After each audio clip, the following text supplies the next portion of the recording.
Welcome to your in-depth horoscope forecast for week commencing the 25th of May for the Sun or the Ascendant. If you're new to my channel, I'd be honoured if you'd subscribe. Please click or tap on the bell notification symbol. You can also connect with me directly on Twitter at Horoscope Ace, or subscribe for your free daily horoscope or my monthly astrology magazine by clicking the link beneath this video. Now we start this week with the Sun, Mercury and Venus, along with the North Node, the societal direction of travel, all in the sign of Gemini. This is quick moving. This is about short, buzzy interactions. It's about our everyday chit chat. It's about technology. It's about text messages and emails. It's about our community. Can be about our siblings, but of course we have Venus in retrograde, and that's going to continue all this week. So that's just asking us to be a bit measured about how we connect to others. But the Sun is in a conflict with Mars in the first half of this week. And it suggests that somebody could blurt something out this week. It could be us, it could be somebody else.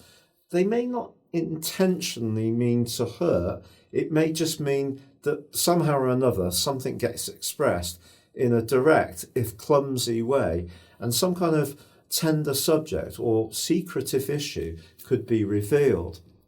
But also this can create a degree of stress because Mars being in the sign of Pisces, not its best location, but actually it is forging a brilliant link with Uranus this week. So we can listen to our hunches with this Piscean energy, but also we can convert it into something practically positive because Mars is about action and Uranus is about innovation.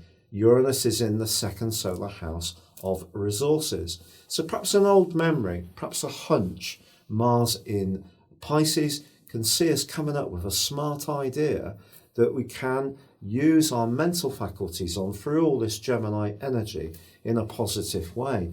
And you know, the Sun is also forging a super semi-sextile to Uranus.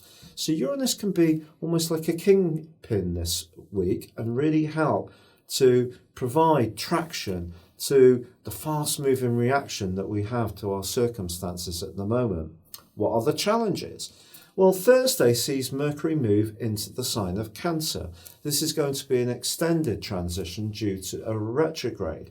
But what I would say to you is that this can just ask us to slow down a little bit, be a bit more conscious of the emotional dimension of our communication. But also there's a quarter moon on Saturday in the sign of Virgo. And because that's governed by Mercury as well, we get a kind of electric energy as this week draws to a close. So if we're thinking about doing some kind of do-it-yourself project, talking to someone you haven't spoken to in a while, the key as the week draws to a close is not to try too hard.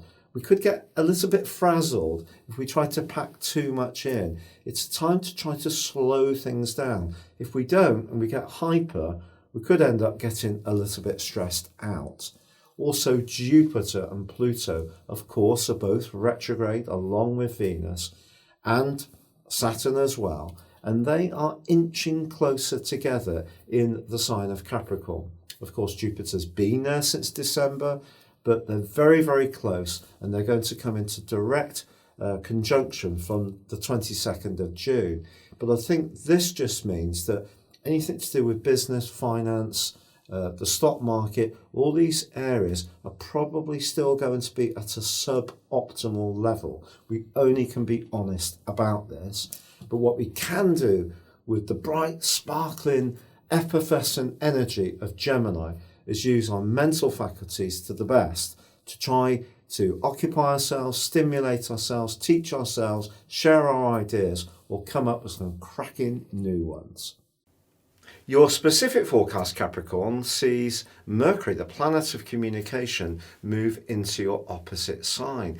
If there has been a sense of brittleness between you and someone close of late, then this helps you to be a bit more detached, to step back and try to see it a bit more keenly from their viewpoint. That's not to say you haven't been trying, but you can just be a bit more dispassionate about it. But also with Mars and Uranus coming together in a terrific way this week, you can have a conversation with someone where it really is a meeting of minds. This could be someone who's a bit quirky, a bit different, probably got quite a good sense of humour. Maybe someone is a bit of a rebel, but if you spend some time just chatting, it can actually be a real lift. However, with Mars and the Sun in a square in the first half of this week, if you can find a way to step up your physical exercise a little bit, I think it would be a good thing, because that in itself can kind of charge up a sense of frustration and limitation, or conversely see you trying to pack in too much into the week and end up stressing yourself out a little bit. So it is going to be important to pace yourself. Thanks so much for joining me. If you'd like to embrace real astrology and go beyond your zodiac sign, you can check out my personal astrology reports beneath this video. There's a great offer there if you get a year's forecast, a character analysis combined. Or if you'd like to have a one-to-one with me personally, please see the testimonials below. But for now, take care, stay safe, and good luck.